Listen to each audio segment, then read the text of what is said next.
Hello guys. आज की कहानी है प्रेम घृणा से बढ़कर होता है। देखिए, मैं सिकंदर की बात करने जा रही हूँ।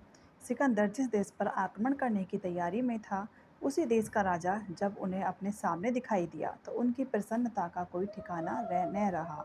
उन्होंने सोचा कि यह हमारे सेना का जो बल है उससे भयभीत होकर आत्मसमर्पण करने के लिए आया है। अतः वह गर्व से फूल उठे। तो बातों ही बातों में राजा ने सिकंदर से कहा कि कृपया यह तो बताइए कि हमने आपकी कोई ना तो अपमान किया है, ना कोई अवहेलना की है, तो फिर आप हमारे राज्य पर आक्रमण की तैयारी क्यों कर रहे हैं? अभिमान के नशे में चोर। सिकंदर बोला, तुम तो कायरों की तरह बातें कर रहे हो। आओ, अब हम तुम्हारे राज्य पर आक्रमण नहीं करेंगे, पर कम से कम 7 सालों तक तुम्हें टैक्स देना होगा, कर भरना होगा। तो राजा कहने लगा, आप जैसे ऐश्वर्यशील राजा के लिए थोड़े से कर की शर्त शोभा नहीं देती। फिर इतनी कम धनराशि में आपका क्या बनता और क्या बिगड़ता है? राजा बोला, क्यों न हम दोनों मित्रता कर लें और अपनी प्रजा को सुख शांति में जीवन व्यतीत करने दें।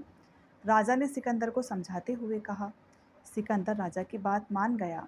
अंत में राजा ने सिकंदर को अपनी संपूर्ण सेना सहित राज्य में प्रतिभोज के लिए आमंत्रित किया कि आप अपनी पूरी सेना को लेकर हमारे राज्य में आना।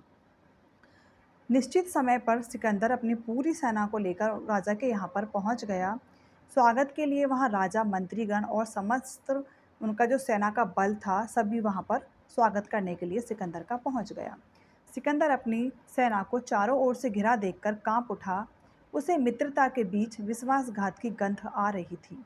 राजा ने अतिथियों के स्वागत करते हुए कहा, महाराज सिकंदर, मैं सेना की छोटी सी टुकड़ी को लेकर आपका स्वागत करने आया हूँ।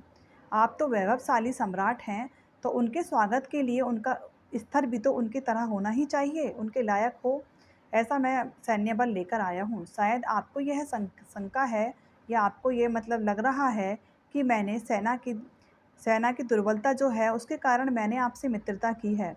पर इस विचार को आप भूल जाइए। मुझे व्यर्थ में लोगों का खून बहाना पसंद नहीं है और न अभी मैं युद्ध की इच्छा से यहाँ उपस्थित हुआ हूँ।